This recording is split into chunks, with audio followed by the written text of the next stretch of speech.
you well know, in 1989, America was presented with a movie called Bill and Ted's Excellent Adventure. Yeah.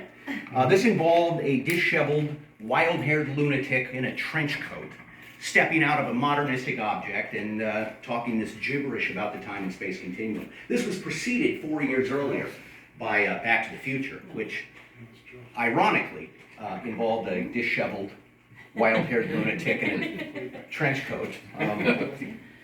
40 years prior, the BBC introduced Doctor Who, which, I don't know, this might surprise you, involves another disheveled, wild-haired lunatic. The point being is that all of these shows dealt with large chunks of time, bending the time and space continuum. When I realized I had a little time machine right here, but it has the ability to bend a moment in time. Now this is what I'm getting at. We need to create a moment in time. Letitia, if you don't mind, I want to create a moment. As I go through the deck like this, would you just say stop? Stop. Okay? And we're going to take this card.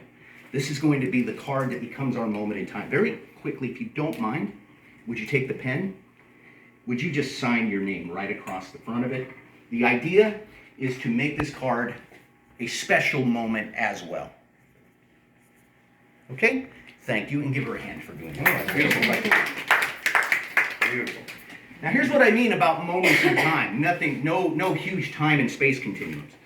This card, which a moment ago, well, no, it's actually on the top right now. If I were to take it and place it into the center like this, because of its impact with the card in there, it comes right back to the top where it was a moment ago. Oh, gosh. Okay?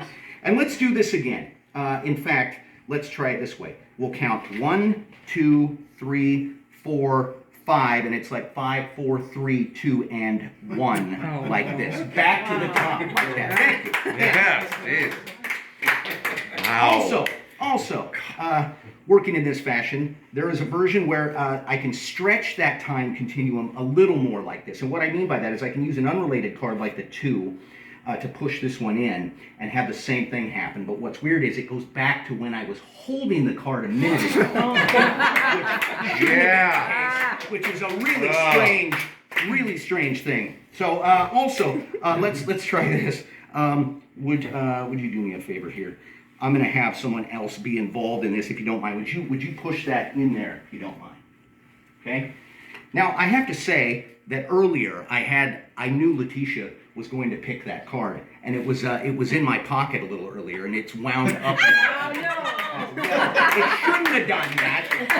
It shouldn't have done that, but it absolutely did. And for the very last, the sandwich effect with this is where I could drop this here on the bottom and have it come all the way to the top like that. Now that's that. Now what I'd like to do is do something to the exclusion of the other 49 cards. I can show you that this can actually happen with the same effect. We can place it in the middle, and with a shake and a little bit of bending, it comes to the top. Now I can do that again. It goes into the middle, and believe it or not, it comes to the top. Oh my God. Now remember, it spent a lot of time in the middle. I can put it on the bottom and have it go back to the moment that it wound up in the middle. And then I can move it again, and in just a moment, and literally with that effect, it comes back to the top. And then lastly, like before, we drop it, and there it is. It comes back to the top. Oh my God. Like that. That's great. Yeah. Now, here's the thing, Letitia. I need you to keep an eye on your card, because our little time machine is going to take us back to a period of time in the 15th century, to a gambling game that people really know. I'll place an ace here and an ace here. And if that structure reminds anybody of anything, does anybody think they know what game I could be talking about here? Solid Cups? It is. It's close to that. It's called three-card Monte. Everybody familiar with that routine? It uses the card and a marker. No way. That card is going to draw your card anywhere you want it to be. So you know, I told you to keep your eye on your card. Let's take your card, and I would say with a challenge, would you take this and place it on where you want it to show up? And so instead of it going up and down, we have a linear fashion right here.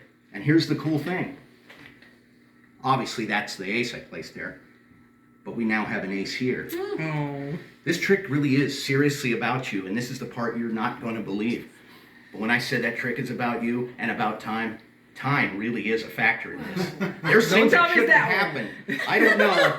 And I don't know how your card got back to 1895, but Letitia, but can you tell me how your name is on it?